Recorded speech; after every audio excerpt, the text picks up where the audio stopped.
All right, my name is Kevin Murray. I am 36 years old. Today's date is June 13th, 2017.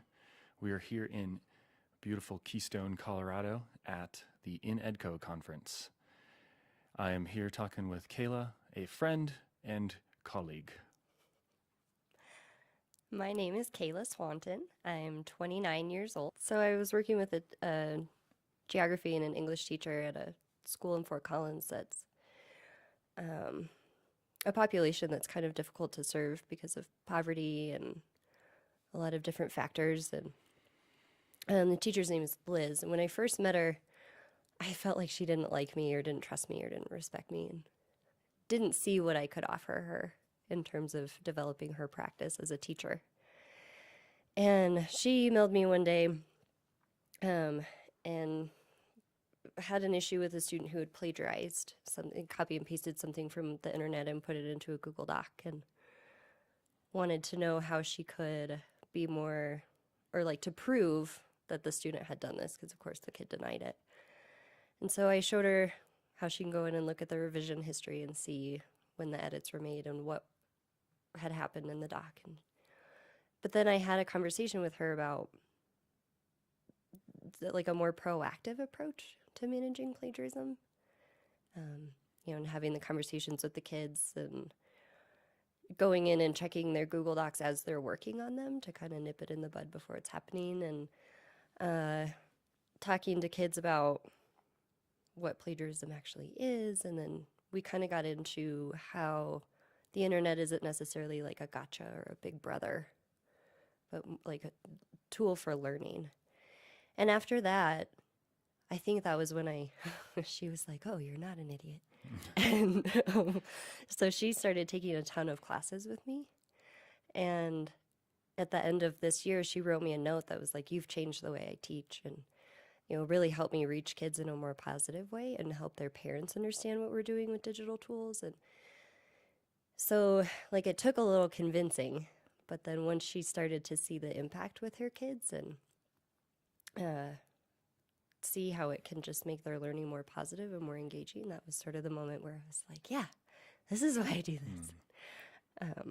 It was great too. And with our, like the classes that you and I have in terms of the whole idea of like a lesson refresh and actually trying it with your kids before the class is over. Right. That's where the power is. So our classes, we have 8 different options for teachers to take that are all, I don't know what you would describe them as, I guess blended. Blended, yeah. And we're in this time in 2017 where personalized PD is a thing. Everybody's doing it. There's conference sessions on how to do it. And it's great, and we appreciate that because we're borrowing from what we as teachers do in classrooms. We're differentiating, and we can do that with PD because we don't have standards and tests and all that kind of stuff.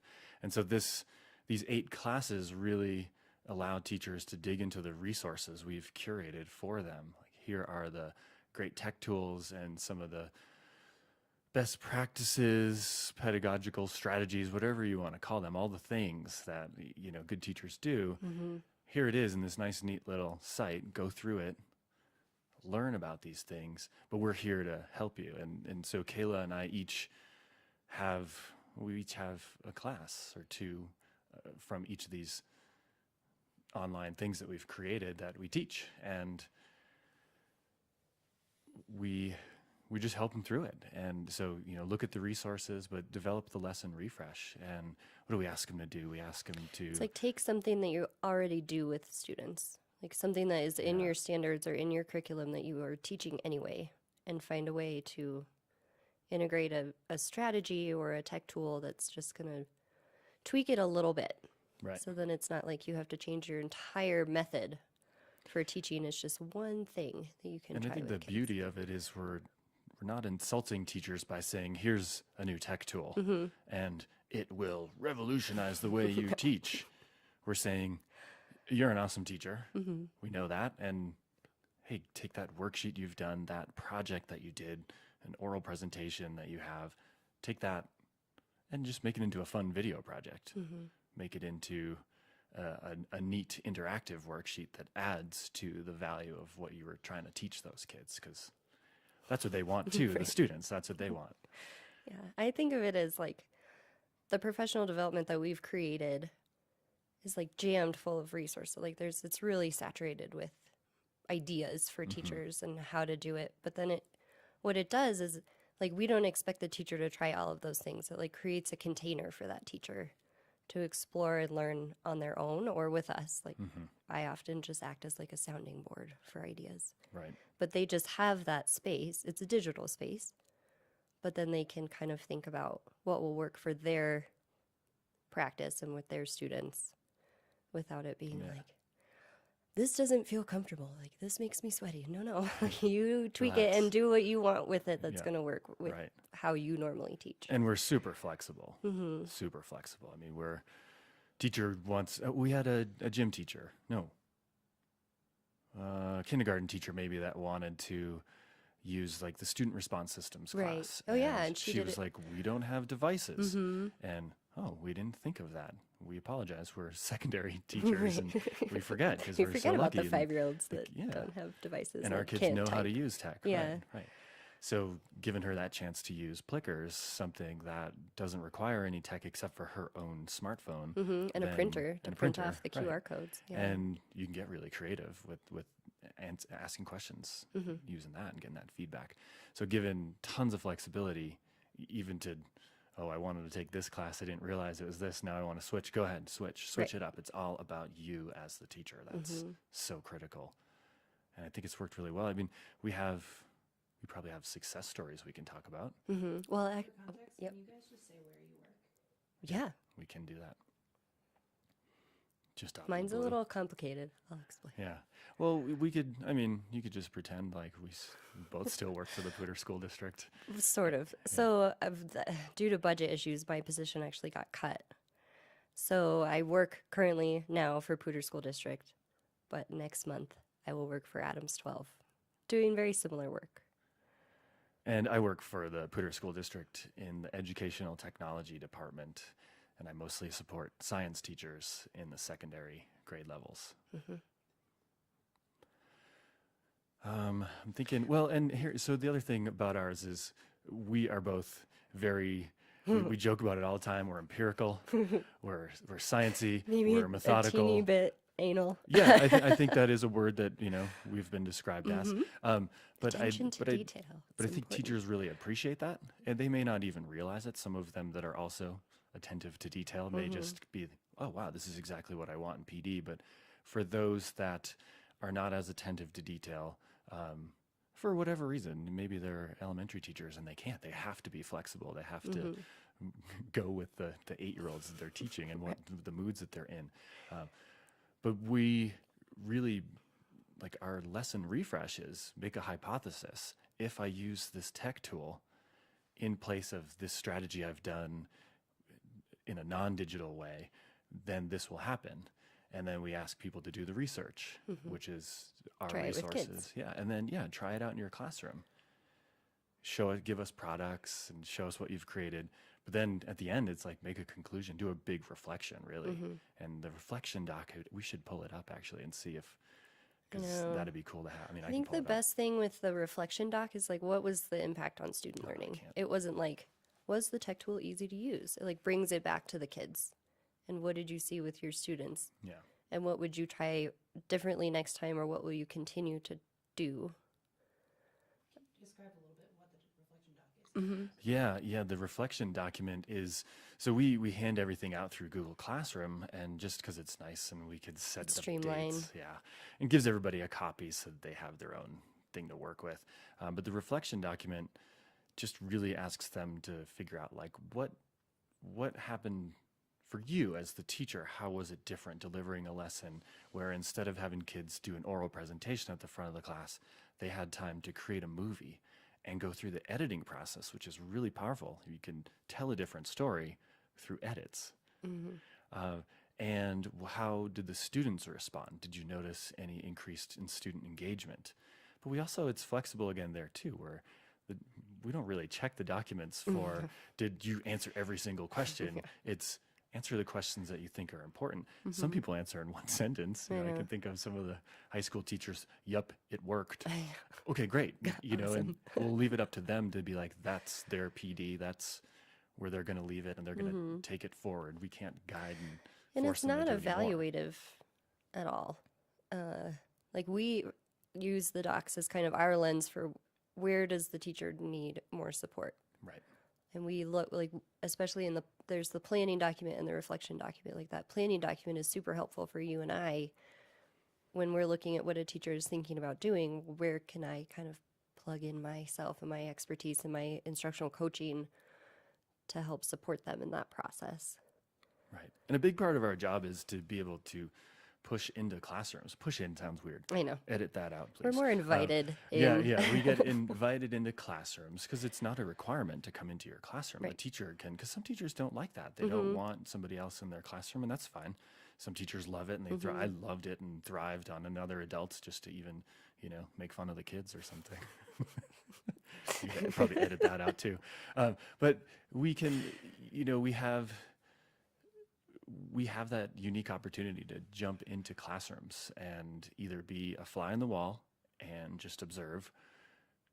We can help co-teach. We can fight fires, tech issues. Yeah, just be an extra set of hands for when kids are like, Yeah. how do we log on? Yep. I don't know, I wasn't listening. Or we can teach the lesson, and that's fun too, because then we get to leave and we don't have to grade papers. We just get to come in and show how to do the fun stuff and then leave. But I think that's even flexible. So flexibility tends to be this common theme that we have, but that's what teachers want. Right. That's what I wanted as a teacher. Like all my PD, I don't mind sitting down and listening. But I can't do that for 8 hours. No. I can do it for 2, and I can absorb it, and my attention span is good as an adult, and my learning styles are diverse as an adult. Again, I've figured out how to learn in different ways, so that works. But I always wanted credit for trying things in my class. Oh, here's a good thing. So my grad school, this is like, I went to grad school online 2008, and we had to watch these terrible DVDs, you know, with all these educational experts talking Yeah, you're ed like, tech I'm terms getting and nothing ed out terms. of this. Yeah, but the assignments were go try it in your classroom, then reflect on the message board, and then do a little 2-page paper every week, and eventually you might have a bunch of journal articles you could publish. And that was so cool for me. And I don't know if that was the intention of the program. They never told us, try this out in your classroom. And then it was just like, that's what we all did as teachers. And we got in the discussion board and said, I tried that strategy that who's his name said to try, and it worked out great. It's almost like a little case study. Yeah. That you're like a mini, like a little case study where you're like, I'm actually going to try this with even just a small group of students or a student, like Right. especially if it's a behavior strategy or Right. something. But so I think Yeah, that for me was, well, we kind of got forced into not having PD during the day. You know, we don't want to pull teachers out of classrooms for PD, but they have kids that don't want to come Yeah, after meeting school. in the I have evening kids that is don't want hard. to be after school. So this really reaches them where they're at, and they can earn credit at the same time, which is really cool too. They Right. can't earn credit for the time they're actually teaching the lesson because they're being paid, but during their prep time, they can actually earn this professional development credit as well. And Well, and the big thing too with teacher professional development is like it has to come back to the students. And like we've kind of talked about how you sit in a training for 8 hours or you go to a conference and you might leave with really great ideas, but then you don't have the gift of time to actually try the stuff with students. And when you're talking with teachers, it's like, oh, I had that idea and then I ran out of time, or I really wanted to try that and I just didn't have time. And so when it's actually built into their class that the expectation is that you will find time to do this with students, right. because it's something that you're going to teach anyway. That's good. Right. And so then, yeah, I'm sorry. it's okay. I think it's really important that you two are teachers, right? And that's how you do this work. Can you talk a little bit about what drew you to teaching and maybe some stories that really stick out? Yeah.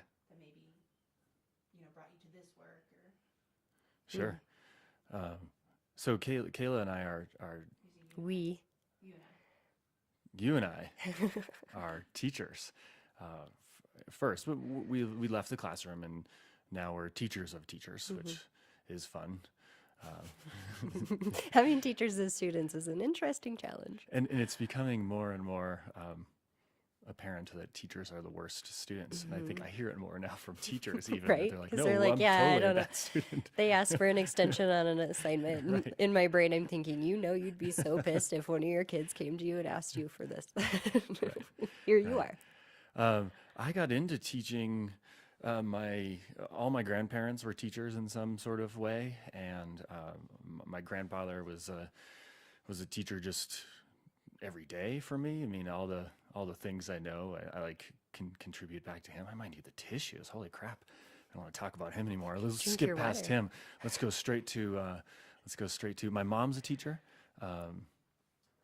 Cute story. My mom is a teacher. Well, she was a teacher. She's retired now, but at one point in time, my dad was a custodian cleaning her classroom at the end of the day, and my brother was a paraprofessional in her classroom. So, needless to say, a big family of teachers. Yeah, family I business, have too. aunts that are family businesses, education. But I became a camp counselor at a Boy Scout camp when I was 14, and did that every summer till I was 24, and that was it for me. I started off as a water instructor, a swimming instructor. Can't instruct You're a water. dork. So I started off as a lifeguard / swimming instructor, and that was super fun. And my favorite thing to do was have kids sit on the dock and watch me swim, and like, here's me doing the side stroke, and in my best form, I would do the side stroke. So they'd see it one way, and then they'd see it from the backside, then they'd see it away from them and towards them. And I just loved giving them all those like angles. And then, okay, now you guys try to do it. And okay. And then just that coaching part of teaching. So that's where I, got psyched. Well, those doors just opened on their own. That was creepy.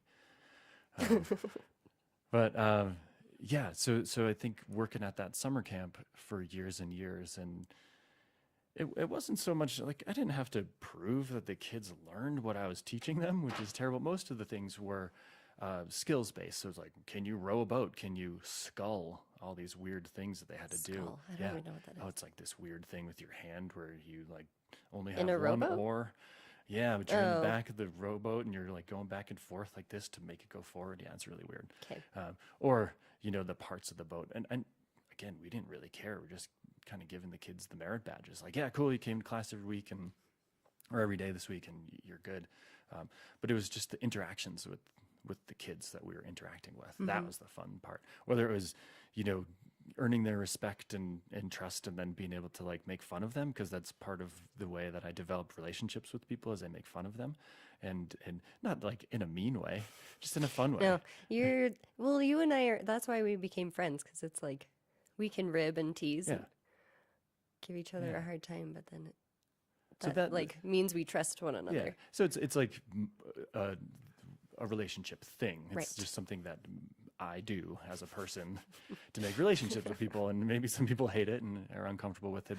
But so that part of teaching kids, watching kids get stronger, we'd have some kids that would stay for the entire summer. And so that was really cool to watch kids develop over time. But that's my story about teaching. I mean, that was, I think it was that. It was a family of teachers. It felt right to get into teaching, but also the summer camp experience. And that's where I think the work that we're doing now, what I'm trying to do with the teachers, is get science and technology in the classroom, but then go out and like observe nature, but use these cool science probes that we have to observe nature and capture data, and then make sense of it and make correlations. And to empower teachers to be able to do that. What about you, Kayla? How did you get know. into I education? was not an excellent student. I just gave teachers a hard time, I think, because I don't know, I didn't want to do what we were doing sometimes, and it's like, ugh. I had 2 teachers in 8th grade English, which is probably part of the reason why I became an English teacher, but they were brother and sister-in-law, And just, they were the first teachers that I felt like I ever had that really opened up about their lives outside of school. And they would tell us about their family Christmas celebrations. And I don't just have funny stories. And they were the first teachers that I really felt like I connected with. But they also understood me as a student. And so in those days where I was maybe a little sassy, they didn't put up with my shit. And it was like, oh, okay. And like, it would help me just see the value and like, yeah, we are going to write this essay because whatever. And yeah, we are reading To Kill a Mockingbird because of whatever, and just help me understand the value. And then I became a better student because of them. And was always a good reader and writer. And so it just made sense to major in English and then become an English teacher. But then it wasn't until later, when I got my endorsement for culturally and linguistically diverse education and started working with a very different population of student, that I was more mom than teacher. And it was exhausting because it was like, oh, you don't have anywhere to sleep tonight? Okay, I'm going to spend my planning period trying to figure that out for you instead of grading papers. But yeah, that was really where the power like came in. Where it was like, oh, I am making a difference. And Yeah, relationships. Yeah. It's fun. it's so important. Yeah, well, And don't any even know if teacher will tell you importance- that. yeah.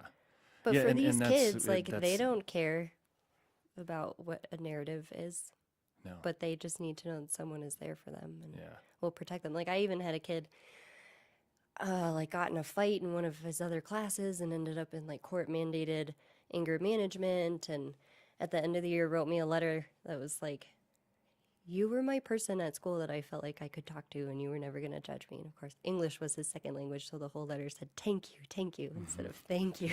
I still have it. Yeah. But that was like, good, I'm so glad. Yeah. But then you came along, I blame you for this job. Yeah, You came yeah, along right. and you were like, we have an opening on the ed Well, tech team. I was just trying to get you into the digital innovation pathways, our professional Well, no, but development then you series. came and I started, because of my like experience with ed tech and that I have a master's in it Right. and whatever, and you were like, we have an English ed tech facilitator position open, and you didn't like make me apply. Right. You were like, you could apply. Yep. And I did, and I was just sort of thinking like, oh, I'm too young. I won't get that job. Like, Right. I'm way too young to teach teachers.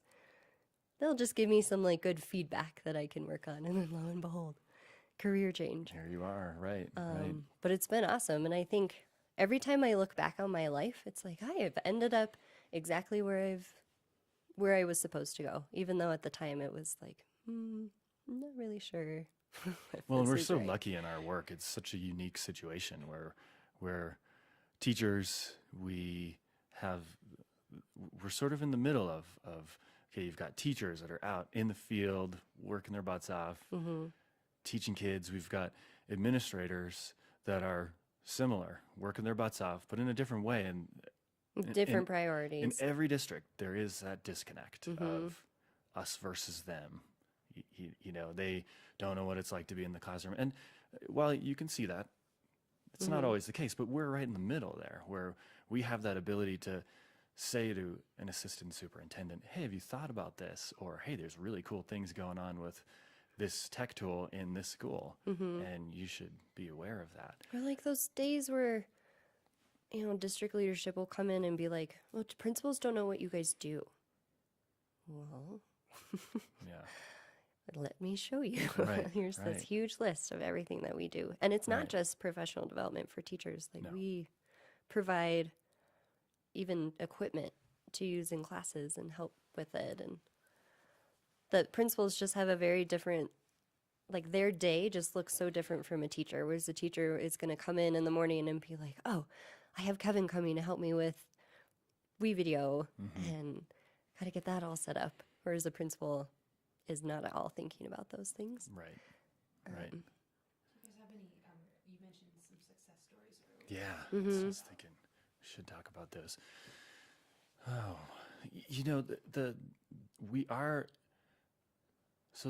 these professional development experiences for teachers are hands off for us. We set up the opportunities. We're ed tech facilitators. That's truly what we're doing.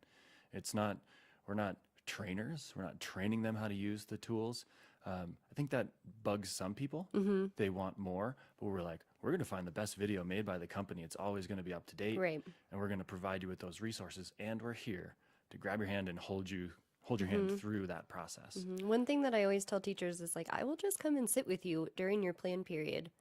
And I'm not like, I don't even need to say anything. If you just want someone there for when you have questions, I will just sit there with you for a while so you can work on stuff. And I will watch you click the wrong button 80 times because I know you can do it and I know you're not going to break it. So success stories, I'm trying to, I don't know, let's maybe just think of some and then think of the ones that we can talk about a little bit more, because it's hard to, with these classes, it's hard to really pinpoint like success stories. We get feedback that this was great and, you know, I'm using this tool now. I mean, I think one success story for me, I think about this being 2-minute edit, that'd probably be like a quick little snippet anyway. Having foreign language teachers use Google Forms to collect responses about vocabulary words like acta. What does it mean when you're triste or allegro? Like, what does that mean? What does that look like? And this teacher had this complicated way of doing things. And I said, oh no, you just change this form, this question type to a photo upload, and they can use their phones, they can use their webcams. Boom, you got a picture of them being triste or allegro or whatever any of the French words are. But it was so fun to, she turned in her work and had the reflective document, and it was like, oh, if in the future I would have done this a little bit easier. Here's what I did. And I could just comment right in on that Google Doc electronically.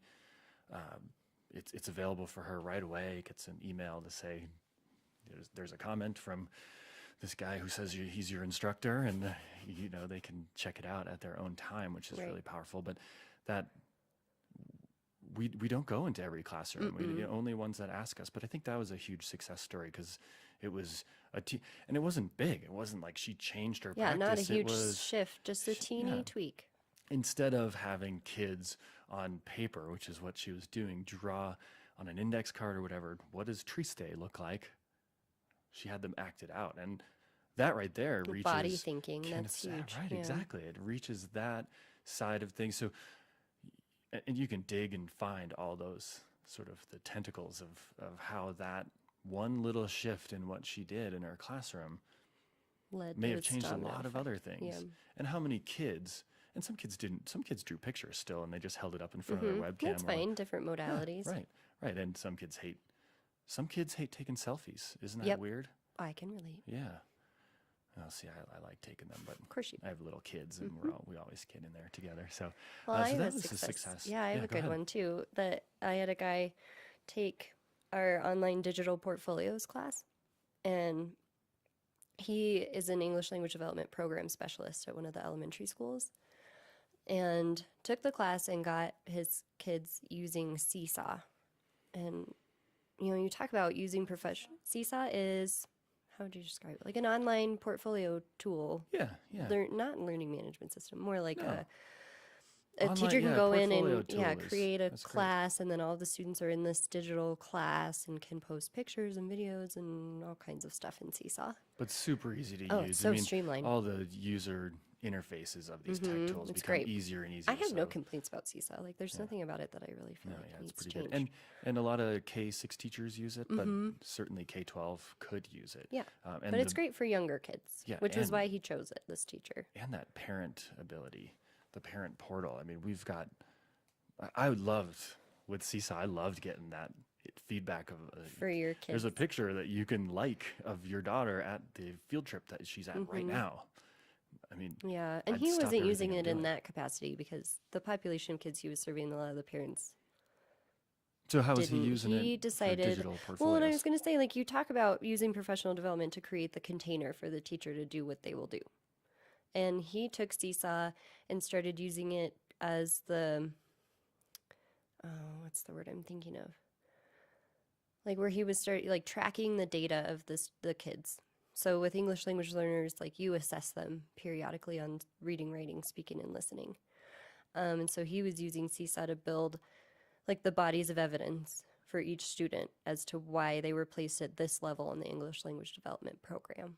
And so I imagine 10 years ago, right? When you don't have things It's like all on Seesaw. paper. Well, and It's he'd on been paper, doing right? And he'd it's a been little doing it bit, on paper up until he took this class. and you can't go back and listen to things when you Right. say, you know, Johnny or whoever you're Uh-huh. talking about, you know, scored this Well, way and on he his had the verbal. recording of the kids. Or like he would play a recording for the kids to listen to, and then they would respond, and that's how you can assess their listening skills and all of that. And it totally changed what he was doing and his ability to share it then with those kids' classroom teachers, and then those teachers can see how the kids are progressing, you know, and tweak intervention strategies or whatever for these kids. And then he actually presented at a conference in Denver on what he was Excellent. doing. Yeah, And so it was excellent. like you took that class and now you're sharing that learning with all of these other people at this conference. You know, and talk about And that that's for a great. second, because this is something we've been to a bunch of conferences together Mm-hmm. and will reflect. And in our role, we support teachers that are also coming to the conferences. And something that I've noticed is that, again, not saying that we're doing everything perfectly and we're like so revolutionary, everybody should be like us. No. But when you come to these conferences, the comments from the teachers are, did you learn anything new? Yes, because, you know, most there's of them are always super nice takeaways. teachers. Yeah, right. Yeah. But they say, this is stuff we're already doing in our district. Right, And it's that's not high awesome. enough. Like, I think that story needs to be, that's the one that needs to be told. Like, we are doing these things that are transformative. We're helping teachers figure out how tech fits into the classroom. And not only, we've got teachers that are 22 that don't think any differently, 22, 23. Tech It's not just, that much younger than me. that's, that, well, yeah, well, even for me, you know, when I started teaching, I was psyched that I had a computer attached to my big noisy TV, Right. you know, and I was like, I don't want an overhead projector. I can project it on the TV, and then I can, and then Google Docs comes around, and we've got that ability to share with everybody over the internet versus I have the PowerPoint and I'll put it somewhere, but if I don't, then you can't have it. Like, everybody gets it. And so I think it's really cool when people come out of those sessions. How hard is it to realize that your district is really doing amazing things with tech and changing the way kids learn? When you get to a conference, you finally realize that the good things Right. are happening at these conferences, and there's great ideas and great examples, but it's really reaffirming to our work of like, Yeah, people come out, reaffirming. That's a good word for it, because then it's like, oh, we already did that. Or Yeah. you know, a teacher's looking at the schedule and they're like, well, I already learned that in your class. Yes, you did. Thank you. Yeah, yeah. That's the best, almost not the best kind of feedback, but it's great feedback for us. It's funny, you know, it's nice to even see a Unsolicited tweet, feedback. which, Yeah. you know, a tweet, if you don't know what they are digital messages. They're short. Yes. But it's funny to see a tweet and, you know, about a tool that we're like, oh yeah, we've been telling you about that for 2-3 years, and teachers finally catching on to it. But we've been a one-to-one district for one-to-one with laptops for every student in grades 3 through 12 we're approaching like 6, 7, 8 years, yeah. you know, and that's pretty impressive too. You know, our students are really able to do some awesome things. And then it's sustained. I think yeah. a lot of times districts really struggle with one-to-one because they don't feel like it's sustainable. There's not enough training, there's not enough money. Well, it's tough to train because where I was going with that, you got 22-year-olds, 23-year-olds, brand new. They've only grown up in this world half their life. The iPhone has been around, you know, and this is the world that they live in. So that's how they're going to teach. And then we have 55-year-olds that have been teaching effectively forever. And again, we don't want to insult them by saying tech is better. Right. Yeah, we won't. Why are your kids taking notes with a pencil? Those idiots, like, they use this computer program. And while there's benefits there's benefits to taking notes by hand. So, Well, and building the capacity with teachers to be able to see that, okay, if I take the time and move everything into Google Classroom, how it will benefit them. But then, too, when they inspire each other and teach each other how to do that, then it's like and that's putting even, me out of a job, but that's yeah. a good thing. No, that's even better, because I feel that what we do in our job is we find those high flyers or those. I think all teachers are leaders. They wouldn't be in front of a bunch of kids if they weren't leaders. But some people are better at leading other adults than others. Some people don't want to lead other adults Right. for a variety of reasons. But we really have the ability. I think of like Sarah, like Freemeyer. Okay, I can mention something. And Sarah will be like, okay, let's make a class on that so I can get credit because I want to move up on the salary scale and I want to learn. And then I'm going to do it with my students, but then I'm going to also tell everybody. And she's got that ability to just send out an all-staff email, and all of a sudden it's like everybody listens, and then everybody at that school is using that tech tool. And so I think that we're not being put out of a job. No, we're I'm like joking. inspiring But they those high can flyers, teach each other how to leaders. do it. Yeah. We don't have to do and it that's all the time. and that's perfect. That's even better because they've already got that trust and respect because we reach all these different schools and we may have worked at one and now we've transitioned into this job, but we don't know everybody everywhere and it takes a long time to get to know everybody. But so yeah, finding those teacher leaders, inspiring them, and then they go for it. Yeah, they roll with it. And then the principals see that too. In the last few minutes, I just wondered if you wanted to talk about what your hopes are for the future. Yeah. All the things. And can you actually ask each other? Yeah. So Kayla, you're moving on. You're like we won't work together next year I know. officially for the same school district, but somehow in the back channels that exist on the internet we will, and But not creepy, but- dark web way. yeah, no, not that way. So I'm wondering, do you want to take, I mean, these are websites that are available. So would you, if possible, take them to Adams 12? And what are you thinking for the future Yeah, of there's these definitely PD a lot of opportunities? stuff that I'm going to take. And a big part of my new job is going to be designing the sustainable structures that we've been talking about, using the things that teachers are already doing to make those changes. And I try my best to have a really proactive way of going about everything. So really digging into what has worked well in Pooter and in other districts in Colorado and apply it to my new job to make Excellent. it best for teachers and kids. Yeah, and I think I want to try to fine tune our classes a little bit so people understand this is all about you and your classroom and the lesson refresh. Really like emphasize that refresh indicates that you've got a lesson already that's worked forever, and your students laughed and cried and learned, and minds were blown. Now, what can you do differently with tech to enhance that experience? That word enhance. That's what I use all the time. I mean, half of my classes They're start called enhancing with- this with technology, enhancing that with technology. But I really think that it can do that. And enhancing is different in English class, different in science class, different for this kid than that kid. You could enhance the way they tell their story, prove that they understand something, even just the way that they take a test online. I don't even want to talk about that, but you can enhance that experience. So you could help a kid call up all that background knowledge with a short little video, but then you're not just asking questions like, what did they say at minute 2 in the video? Right. You're asking questions to figure out, do they understand that stuff? And here's a little refresher just to like kind of help you through it, because that's what we do as adults too. So, Yeah. and that's what they're going to do as adults, because that information is readily available. So And slowly but surely moving huge organizations of school districts into more innovation. yeah, and to embrace that technology is always going to be there. Like the internet being down, that like we can laugh at that. I mean, we have like 99% uptime. I mean, it always works. And if it doesn't, you still have your device. Right. And the device, we were talking about this yesterday. The device still has a timer, so you can have teachers had to have an egg timer on their desk. Now your device has a timer. It still has word processing. You can still get really creative.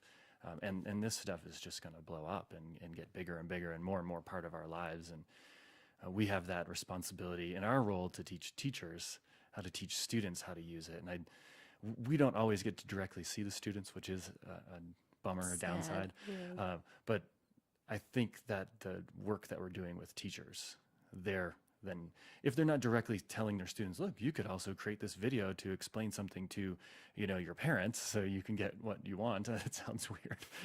Like, you could make a video resume so that, the college you're trying to get into. And if kids get that idea from the English class video they did on To Kill a Mockingbird or the mitosis video they did, cool. Right on. Mission accomplished. Yeah, right. As we wrap it up, any last things you want to say to each other?